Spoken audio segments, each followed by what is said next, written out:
아멘. 오늘은 예수님께서 나의 주인이심을, 나의 주이심을 믿는다면 이라고 하는 제목으로 하나님의 말씀 나누기를 원합니다. 모레인 9월 19일 저희 집 둘째가 대학교 기숙사에 들어갑니다. 어젯밤 제가 주일 준비하는데 갑자기 와서는 저한테 이런 얘기를 하더라고요. 내일이 엄마 아빠와 드리는 예배 드리는 마지막 주일 예배네요 라고 말을 하더라고요. 말도 안 되는 얘기를 하고 있어요. 그렇죠? 그래서 제가 화요일 기숙사 가면 다시 안 올 거야 라고 이제 말하면서 딸을 살짝 안아 주었습니다. 근데 느낌이 그렇다 이거죠. 느낌이 그렇다 이거죠. 여러분들도 잘 아실 것이라 생각합니다. 미국에서 남자는 만 18세 그리고 여자는 만 16세가 넘으면 결혼을 할 수가 있습니다. 그리고 만 20세가 넘어가면 성년이 되어서 부모님의 동의 없이 결혼을 할 수가 있습니다. 제가 뉴욕에 사역할 때 어떤 어머니의 이야기를 듣고 살짝 놀란 적이 있습니다. 그분은 자녀 셋이 제가 섬기던 교회를 다녔습니다. 그런데 큰딸이 고등학교를 졸업하고 대학에 진학하게 되었어요. 집에서 떨어진 곳에서 다녔기 때문에 고등학교를 졸업한 이후에는 집에서 부모님과 함께 지내지는 않았습니다. 그런데 대학을 졸업한 다음에 직장 생활을 이제 집 근처에서 뉴욕에서 하게 되면서 집에서 지내게 되었습니다. 그런데 그 어머니가 큰딸에게 생활비와 집세 일부를 내게 하고 있다는 겁니다. 그 지역 평균만큼은 아니지만 최소한의 금액을 산정해서 큰딸에게 받고 있었다라는 거예요.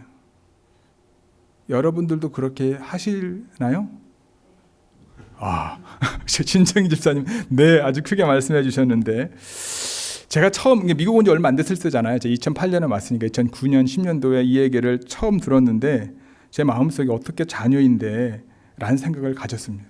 근데 그 어머니가 하는 말씀이 미국에서는 고등학교를 졸업한 다음에 아이들이 다 독립한다는 이야기를 하면서 애들한테 월세를 받아야 된다는 얘기를 강력하게 주장을 하시더라고요. 이해가 되기도 하고 너무하다는 생각이 들기도 했습니다. 여러분, 지난주랑 이번 주 주보에 보면 우리 이호정 권사님께서 나누어 주신 신앙에 대해서라고 하는 제목으로 칼럼이 실려 있습니다. 안 읽어보신 분들은요, 꼭 읽어보시고요. 지난주 주보가 없는 분들은 교회 홈페이지에 가보면 교회 소식에 칼럼에 다 나와 있습니다. 그 주보를 읽으면서 많은 생각을 했습니다. 부모이기 때문에 자녀들을 지지하고 지원해야 하는 부분은 분명히 있겠지만 자녀들이 자신의 삶에 대해서 스스로 깨닫고 찾고 결단하며 방향을 찾아야 하는 부분도 분명히 있지 않습니까? 예전에는 부모 세대의 경험이 자녀들에게 많은 도움이 되었던 것 같습니다.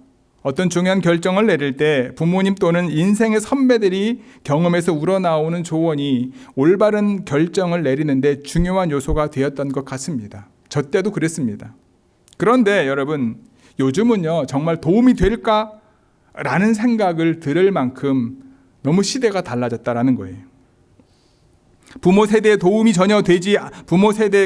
전혀 도움이 되지 않는 것은 아니지만 우리 자녀들이 살아가야 될 세상이 너무나 빠르게 변하고 있기 때문에 부모들이 경험해보지 못한 인생에 대해 조언을 하는 것이 참 만만치 않아 보인다라는 거예요. 신앙에 대해서도 마찬가지인 것 같습니다. 세상은 정말 빠르게 발전하고 변합니다. 근데 여러분, 우리가 알고 있는 것처럼 변하지 않는 분이 계시죠. 바로 우리가 믿음으로 고백하는 우주 모든 만물을 만드신 여호와 하나님, 그리고 그분께서 이루신 구원의 길 예수 그리스도의 사랑은 세상이 아무리 빨리 변화도 절대 변하지 않는다라고 하는 사실을 기억하시기 바랍니다. 우리 다음 세대에게 줄 수 있는 가장 좋은 조언이자 삶의 본은 뭐냐? 이 세상을 살아가는 방법이 아니라 믿음 안에서 어떻게 그 믿음을 지키느냐, 이거임을 기억하시기 바랍니다. 세상에서는요, 우리 자신이 삶의 주체다라고 이야기합니다. 그래서 자아 정체성이 높아야 하고요, 자신이 알고 있는 것과 그 다음에 자신이 알고 있는 경험을 과감하게 명확하게 드러낼 수 있어야 합니다. 자신의 능력을 자랑을 잘 해야 세상에서 인정받고요, 성공할 확률이 높습니다. 너의 인생의 주인은 너야. 네가 알고 있는 게 뭐야? 내가 알고 있는 것 이겁니다. 확신을 가지고 이야기를 해야 되는 거예요. 그것을 위해서 열심히 시간을 아껴서 공부도 하고 열심히 살아야지만 성공할 확률이 높습니다. 여러분, 그런데 믿음은 그렇지 않습니다. 믿음 생활에서 내 삶의 주인이 누구죠? 납니까? 아니죠. 주님이잖아요. 나를 드러내고 내 인생의 주인이 나인 것처럼 살아가게 되면 여러분, 믿음 생활에서 실패할 수밖에 없습니다. 그 이유는 무엇일까요? 9절입니다. 함께 읽어볼까요?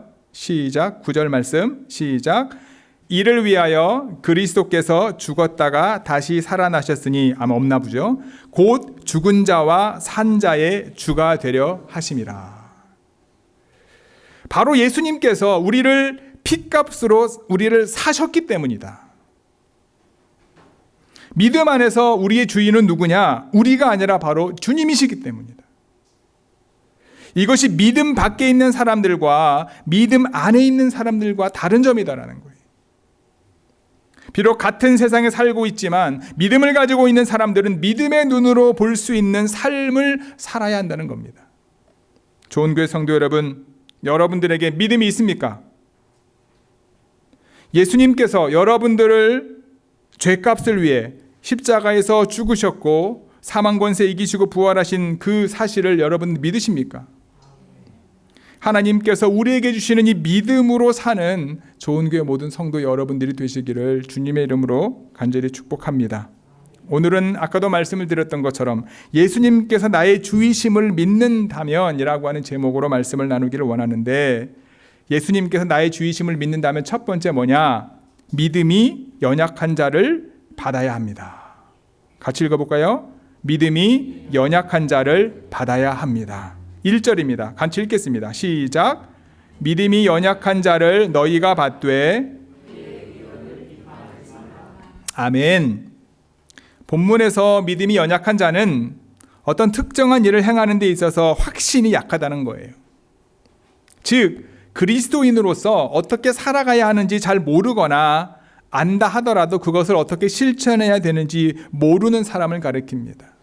그런데 오늘 본문에서는요, 구체적인 예를 언급해요. 하나는 뭡니까? 무엇을 먹어야 하는지. 또 하나는 뭐죠? 어떤 날을 예배일로 거룩하게 지킬 것인지. 즉 교회 안에서 유대교적인 요소를 지키기를 주장하는 사람들을 말하는 거다라는 거예요. 이런 사람들은 그들의 믿음이 그리스도 안에서 누려야 될 자유를 분별할 수 없을 만큼, 있을 만큼 강하지 못했던 거죠. 음식에 대한 금기는요, 바울 당시에는 흔히 있는 일이었습니다. 물론 고대에는 식물도 생명을 가진 존재라는 개념이 아직 발전되지 않았기 때문에 그렇기도 합니다. 또한 금욕 생활을 하고자 열정적으로 음식을 절제하는 사람들도 있었습니다. 이런 시대적 경향 때문에 그리스도인으로서 동조하는 사람들이 있었고 그렇지 않는 사람들도 있었습니다. 우리가 알고 있는 것처럼 교회 안에서 술이나 담배나 여러 가지 자극적인 음식들을 못 먹게 하는 이유가 성경에 나와 있다라고 우리가 명확하게 말하지 않는 이유 중에 하나가 뭔지 아십니까? 우리나라의 1800년대 후반에 기독교가 들어올 때, 그때 우리나라의 상황이 이제 교회가 정착할 수 없는 상황이었지 않습니까? 워낙 우리나라가 가지고 있는 불교라든가 유교라든가 미속, 무속 신앙이 강했기 때문에. 그런데 이제 선교사님들이, 그리고 초기에 예수님을 믿었던 분들이 그 당시에 우리나라의 상황을 보고서 교회 그리스도인으로서 본인이 돼야 된다. 그러면서 이제 무브먼트 운동을 한 게 뭐예요? 우리 술, 담배 마시지 말자, 도박하지 말자. 그러면서 교회 안에서 그것이 당연히 여겨지는 전통이 되었고, 지금도 한국 같은 경우에는 대부분의 교단들이, 대부분의 교회들이 모두가 다 그렇진 않아요. 교회 안에서 그것에 대해서 문제 삼지 않는 교회와 교단도 있긴 합니다만 대부분의 교회와 교단들이 술, 담배, 도박 이런 것들을 하지 않는 그런 규정이 생긴 거죠. 근데 미국 같은 경우에는 한국보다 훨씬 더 자유롭습니다. 그런데 그리스도 안에서 누려야 될 자유를 분별할 수 없을 만큼 믿음이 강하지 않은 사람들이 오늘 본문에 말하는 믿음이 연약한 자들이다, 바울은 얘기하는 거예요. 바울은 믿는 자는 모든 것을 먹을 수 있는 자유를 가지고 있다는 사실에 동의합니다. 먹는 것이 중요하지 않다라는 거예요. 하지만 그는 믿음이 연약한 자들이 자기 제한에 대해서 어떤 판단도 하지 않습니다. 못 먹는 사람에 대해서도 그들을 너그럽게 받아야 된다라고 얘기하는 거예요. 바울은요, 자신이 기준을 가지고 타인을 업신여기지 말아야 되고요, 타인을 판단해서도 안 된다라고 주장하고 있는 거예요. 본문에서 업신여김이라고 하는 것은 믿음이 연약한 사람들을 소심한 태도를 멸시하는 거예요. 왜 믿음이 없어? 먹으면 되지. 이게 무슨 상관이야? 왜 믿음이 없어? 결단하면 되지. 같이 가면 되지. 우리가 믿음 있는 분들이 어떤 큰 결정을 내릴 때 그런 얘기를 많이 하지 않습니까? 근데 그렇다, 그런 믿음을 가지고 있다 할지라도 못 먹는 사람들을 업신여기지 않고 같이 바로바로 결단해서 나가지 못하는 이들에 대해서 업신여기지 말라는 거거든요. 뿐만 아니라 판단이라고 하는 것은요, 음식을 채소로만 제한하는 연약한 분들이 모든 음식을 무엇이든지 먹을 수 있는 자유를 가진 믿음이 강한 사람들에 대해서 판단하는 거예요. 왜 너희들 먹지 말라 그랬는데 먹냐? 우리가 이게 하나님의 뜻인지 아닌지 좀 더 섬세하게, 좀 지혜롭게 다시 한번 기도해봐야 되니, 이렇게 좀 더디 갈 수 있는, 우리가 볼 때는 그럴 수 있는, 먹는 것에 대해서 특별히 그러한 분들에 대해서, 그러한 믿음이 강하다라고 표현하지만 믿음이 연약한 사람들이 그들에 대해서 판단에 대해서 하지 말아야 될 것이다. 오늘 본문에 등장하는 믿음이 강한 사람이나 믿음이 약한 사람들, 바울이 얘기하는 그들이 가지고 있는 사람에 대한 기준이 무엇입니까? 바로 자신의 신앙과 자신의 경험이다라는 거예요.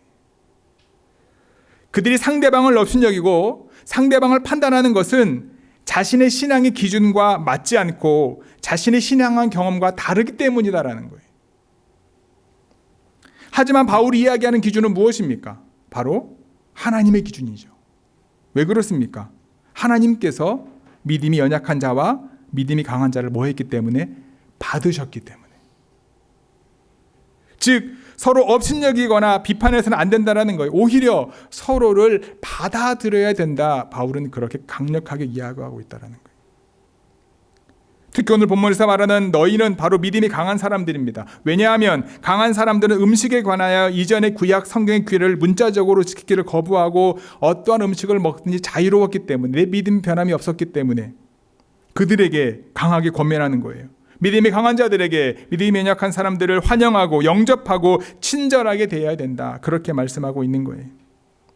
여러분 혹시 한국에 있는 교회나 교단 중에서 무학기 교회가 있는 거 아시나요? 무학기 교회. 이 권사님은 아시는 것 같아요. 그리스도 교회, 아마 저 Church of Christ인지 미국에서 있는 교단이거든요. 한국에 있는 그리스도 교회라고 하는 교단이 있습니다. 이들은 교단이라고 말하는 걸 원하지 않아요. 그 교회 안에 두 개의 큰 교회 그 부류가 있습니다. 하나는 유학기 교회, 하나는 무학기 교회. 우리는 이해 못 하잖아요. 왜냐하면 다 모든 교회의 악기들을 다 사용하니까. 이게 무슨 말이냐면 그 한국에 있는 교회가 이 그리스도 교회에 속해 있는 교회가 한 500여 교회가 되는데 그 중에 한 400여 교회는요 유학기 교회입니다. 그러니까 일반 우리 교회랑 똑같아요. 뭐 피아노 뭐 이런 거 다 사용합니다. 근데 이 무학기 교회가 한 130여 교회가 되는데요. 여기서는요 악기를 사용하지 않습니다. 예배 드리는데 초대교회처럼요 그냥 목소리를 아카펠라로 합니다. 성경에 보면은 비파와 수금으로 찬양하라고 나왔는데 어쨌든 간에 그런 신앙의 전통을 따르고 있는 교회와 교단이 우리나라에 있습니다. 이들이 주장하는 건 뭐냐면요. 성경이 말하는 것을 말하고 성경이 침묵하는 것은 침묵한다. 본질에는 일치, 비본질에는 자유, 매사에 사랑으로라는 모토를 갖고 있다고 합니다. 여러분 엄밀히 말하면 피아노나 그다음에 기타, 드럼, 여러분 이 기타가 교회 안에 들어올 때 얼마나 교회 안에서 우리 어르신들이 반대가 심했는지 기억나시나요? 제가 초등학교 때만 해도 기타가 교회 안에서 없었어요. 그 당시에는 기타 들고 다니기만 해도 우리나라에서는 잡혀갔었지 않았습니까? 기타 들고 청바지 입고 장말하면 다 잡아갔었잖아요. 교회 안에서 들어올 수 없었죠, 기타가. 그런데 지금은 기타 없는 교회가 없고요. 기타 중에서도 통기타 말고 일렉트릭 기타뿐만 아니라 우리가 알고 있는 수많은 악기들이 다 들어와 있잖아요. 비본질적인 것에 우리의 마음을 두는, 어찌 보면 바울이 말하고자 하는 게 뭐냐라는 거예요. 바울은 이어서 이렇게 말을 합니다. 하인을 비판할 수 있는 것은 주인만의 특권이라 이야기하면서 사람이 넘어지고 서는 것은 주님께 있다. 저와 여러분들의 경험과 판단이 있지 않다라는 거예요. 우리의 주인이신 주님께서 세우시는 권능이 있기 때문에 우리의 기준으로 업신여기거나 비판하면 안 된다. 주님이 세우셨다. 주님이 받으셨다. 주님이 부르셨다라는 거예요. 좋은 교회 성도 여러분, 우리가 죄인되었을 때, 우리가 믿음이 연약한 자였을 때, 우리가 죽을 수밖에 없는 존재였을 때 주님은 우리를 사랑하셨습니다. 그분의 십자가의 사랑으로 우리는 새롭게 태어났습니다. 여러분 가운데 믿음이 있어서 여러분들의 삶의 주인이 주님이심을 믿는다면 하나님의 기준, 즉 하나님께서 받으신 사람들을 사랑으로 섬기고 하나님이 세우신 그 자리에서 잘 자랄 수 있도록 함께 주님의 생명력을 흘려보내는 통로로 쓰임받는 저와 여러분 모두가 되기를 주님의 이름으로 축복합니다. 예수님께서 나의 주이심을 믿는다면 두 번째는요, 같이 읽어볼까요? 시작. 모든 일에 주를 위하는 확신을 가져야 합니다. 5절 말씀입니다. 시작. 어떤 사람은 이 날을 저날보다 낮게 여기고 어떤 사람은 모든 날을 같게 여기나니 각각 자기 마음으로 확정할지니라. 아멘. 5절에서는요, 날에 대한 사람들의 일반적인 인식을 다룹니다. 바울은 사람들이 날에 의미를 부여하는 것을 일반적인 성향으로 이해하고 있어요. 그런데 여기서는 특별히 종교적인 의무와 관련된 안식일에 대한 문제를 조금 더 언급하는 것 같습니다. 여러분 혹시 이거 들어보셨나요? 손 없는 날. 손 없는 날. 한국에 사신 분들은 우리 2세 자녀들은 모를 텐데 한국에 보면 손 없는 날 들어보신 분? 안 들어보신 분? 옛날 달력에 보면 밑에 손 없는 날 딱딱딱 나와 있어요. 여기서 말하는 손은 뭘 말하는 걸까요? 에? 목사님 뭐라고요? 네. 이 손은요, 날짜에 따라 가지고 동서남북 사방으로 다니면서 사람들의 활동을 방해하고 사람을 해코지 하는 마귀, 악귀를 얘기합니다.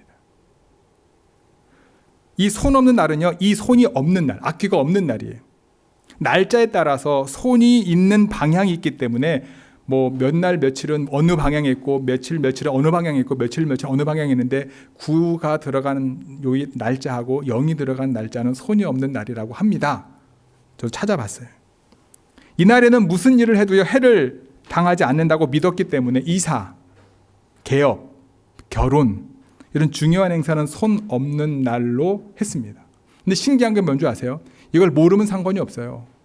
알아도 안 믿으면 상관없는데 신기한 게 한국 분들은요, 누가 한마디 하면 거의 귀를 기울여 가지고요, 이왕 할 거 손 없는 날 하면 더 좋지 이런 얘기를 하고 하는 경우가 많다라는 거예요. 한국에도 지금도 지키고 있는 미신 중에 하나죠.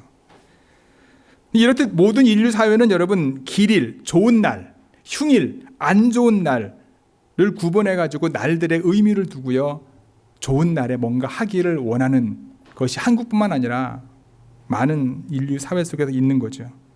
그래서 복음이 전해졌을 때에도 그 지역의 풍습 때문에 이와 같은 문제들이 발생할 수 있었다라는 거예요. 어떤 날들에는 특별한 의미를 부여해서 다른 날보다 중요하게 여겼던 사람들이 있고요. 하지만 그러한 풍습을 따르지 않은 사람들, 모든 날을 동일하게 여기는 사람들도 있었다. 바울은 날들에 특별한 의미를 부여하지 않습니다. 그리고 각자 자기 마음에 확신을 가지되 다른 사람들이나 종교적인 규례로부터 영향을 받지 말고 하나님이 주신 각자에게 주신 신앙과 믿음을 가지고 판단하고 결정해라 라고 얘기하는 거예요. 그는 날들의 특별한 의미를 부여하지 않음으로써 각 사람에게 주신 자유함을 육체의 기회로 삼거나 또는 걸림돌이 되게 하거나 다른 사람들을 업신여기는 것으로 삼지 말고 스스로 결단한 것에 대해서 따라서 행하라는 그렇게 권면을 하고 있는 겁니다. 하지만 여러분, 이 결단에서 가장 중요한 게 뭐죠? 주를 위하여라는 거예요. 주를 위하여. 나를 위하여도 아닙니다. 내 가정을 위하여도 아니고요. 교회를 위해서도 아닙니다. 내 자녀를 위해서도 아닙니다. 사회를 위해서도 아닙니다. 뭐예요? 주를 위하여. 이게 중요하다는 거예요. 어떤 날을 중히 여기는 것도 주를 위하여 그렇게 여겨야 될 것이고요. 먹는 것이나 먹는 것을 제한하는 것도 주를 위하여 하는 것이기 때문에 서로 업신여기거나 비판하는 것이 아니라 오히려 뭐 해야 된다고 말합니까? 본문은 하나님 앞에 감사해야 된다라는 거예요. 이 사람은 이날이 귀하게 여기면 그때 감사하면 되고요. 이 사람은 이날 다 귀하게 여기면 상관없이 그냥 감사하면 되는 거예요. 먹으나 먹지 않으나 하나님 앞에 감사하면 된다라고 바울은 그렇게 얘기하는 겁니다. 즉 사람들의 기준에 의해서 믿음이 약한 자가 되든지 믿음이 강한 자가 되든지 간에 중요한 것은 하나님이 인정하심과 하나님이 함께 하심을 의식하면서 각자에게 주어진 인생을 믿음을 가지고 살아갈 수 있도록 권면하고 있는 거예요. 바울은 먹는 것에 대한 자유로울 것을 가르치면서도 이러한 문제 때문에 교회가 나뉘어지거나 비본질적인 논쟁에 빠지는 것을 원하지 않았다라는 거예요. 우리는 신앙생활을 하면서 본질적인 복음에 관심을 가질 때보다 비본질적인 신앙생활의 방식이나 우리 눈에 보이는 것에 더 많은 관심을 가질 때가 있습니다. 우리가 함께 모여 하나님 앞에 예배하는 것은 나를 포함하여 우리 모두를 하나님께서 받으셨기 때문임을 기억하시기 바랍니다. 하나님께서 받으신 그들을 향해 우리의 기준을 가지고 판단하는 어리석은 자리에 나아가지 않는 저와 여러분들이 되기를 소망합니다. 고린도전서 10장 31, 32, 33절 말씀 같이 읽어볼까요? 시작. 그런즉 너희가 먹든지 마시든지 무엇을 하든지 다 하나님의 영광을 위하여 하라. 유대인에게나 헬라인에게나 하나님의 교회에나 거치는 자가 되지 말고 나와 같이 모든 일에 모든 사람을 기쁘게 하여 자신의 유익을 구하지 아니하고 많은 사람의 유익을 구하여 그들로 구원을 받게 하라. 아멘. 좋은 교회 성도 여러분, 모든 일에 자기의 유익을 구하지 않고 많은 사람들의 유익을 구하기를 바랍니다. 그리고 그들로 하여금 구원받게 하는 자리에 믿음으로 나아갈 수 있도록 저와 여러분들이 통로로 쓰임받기를 원합니다. 예수님께서 저와 여러분들이 주이심을 고백하고 무엇을 하든지 하나님께 영광 돌리는 우리 좋은 교회 모든 성도 여러분 한 사람 한 사람이 되기를 주님의 이름으로 축복합니다. 마지막 세 번째입니다. 예수님께서 나의 주이심을 믿는다면 같이 읽겠습니다. 시작. 하나님 앞에서 자기 일을 말해야 함을 기억해야 합니다. 11, 12절입니다. 시작. 기록되었으되 모든 무릎이 내게 꿇을 것이요 모든 혀가 하나님께 자백하리라 하였느니라. 이러므로 우리 각 사람이 자기 일을 하나님께 짓고 하리라. 아멘. 여러분, 믿는 사람이라면, 그리스도인이라고 한다면 이 세상을 살면서 두 가지를 꼭 기억해야 됩니다. 하나는 뭐냐? 우리는 이 땅에서 영원히 살지 않는다. 두 번째는 뭡니까? 우리 모두는 하나님의 심판대 앞에 선다. 두 가지. 바울은 오늘 본문의 마지막 절을 통해 우리가 하나님의 심판대 앞에 섰을 때 우리가 했던 일을 하나님께서 하나님께 말해야 함을 상기시킵니다. 믿음이 강한 자나 약한 자, 즉 업신 여기는 자나 판단하는 모두를 가리킵니다. 우리가 자기가 판단하는 형제의 일이 아닌 자기 자신의 일에 관하여 하나님 앞에서 장부에 적힌 대로 세밀하게 보고해야 된다는 거예요. 하나님 앞에서 우리 자신의 삶이 계산되어져야 된다는 거예요. 즉 바울에게 있어서 특별히 중요한 것은 믿음이 있다고 해서 모든 신자가 하나님의 심판의 최후 계산을 면제받는 것이 아니다라는 사실입니다. 예수님을 믿음으로 구원받지요. 구원받는 것은 하나님의 나라에 가는 겁니다. 그렇죠? 하나님 앞에 갔을 때 그래 하나님이 환영해 주시는 거예요. 환영해 주시는 것으로 끝나는 것이 아니라 우리가 이 땅에 살아가는 동안 뭘 하는 거예요? 계수를 하시는 거죠. 그러므로 그리스도인들은 아무도 예외 없이 자기 자신이 행한 일을 하나님 앞에서 자백할 뿐만 아니라 계산해야 한다는 것을 이 사실을 바울은 각 사람이라고 하는 단어, 자기 일, 그리고 하나님께 짓고 하릴 것이다 라고 강조하면서 분명하게 말씀하고 있다라는 거예요. 하나님 내가 쟤보다 낫어 이게 아니에요. 내가 무슨 일을 했는지 이 땅에 살면서 우리가 하나님 앞에서 우리의 일에 대해 셈을 받아야 하는 이유가 분명히 있습니다. 그것은 무엇입니까? 바로 예수님께서 우리의 주인이시기 때문에. 바울은 그리스도인으로서의 삶을 이야기하면서 뭐라고 설명하냐면 사는 것과 죽는 것으로 설명합니다. 자기를 위하여 살고 죽을 것인가, 아니면 주를 위하여 살고 죽을 것인가? 자기를 위하여 살고 죽는 것은 믿지 않는 사람들과 똑같은 삶을 말합니다. 그들은 이 땅에서의 즐거움과 육체적인 즐거움을 얻기 위해 사는 사람들입니다. 그들이 추구하는 가치와 즐거움이 사라지거나 얻을 수 있는 방법이 전혀 없다고 여겨지면 스스로 죽음의 길을 선택하는 이들도 있습니다. 하지만 그리스도인들은 주를 위하여 살거나 주를 위하여 죽어야 된다, 바울은 강력하게 말하고 있는 거예요. 왜냐하면 우리의 주인은 우리 자신이 아니라 누구이기 때문에? 주님이시기 때문에.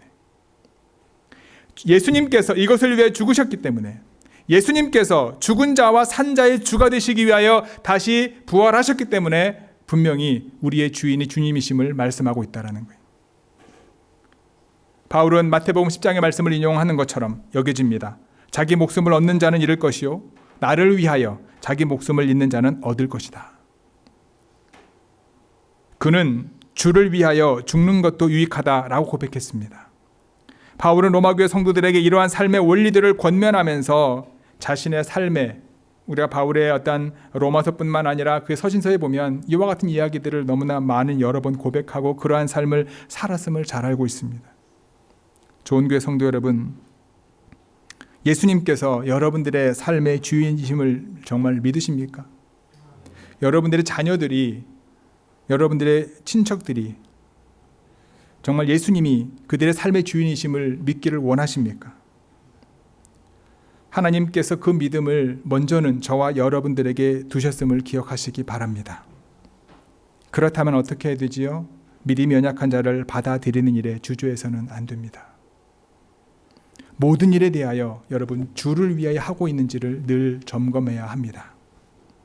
마지막 날에 하나님의 심판대 앞에 다른 사람의 일이 아닌, 다른 사람들과 비교해서가 아니라 각자에게 맡겨주신 그 일을 했는지 자백해야 함을 기억해야 합니다. 이번 한 주간 동안 예수님께서 저와 여러분들의 삶의 주인이심을 고백하고요, 그분의 인도하심 가운데 순종하여서 주님이 언제든지 우리를 부르시더라도 그분 앞에 섰을 때 잘하였다 충청도에 인정받고 칭찬받는 우리 좋은교회 모든 성도 여러분들이 되시기를 주님의 이름으로 간절히 축복하고 기도합니다. 아멘. 기도하시겠습니다.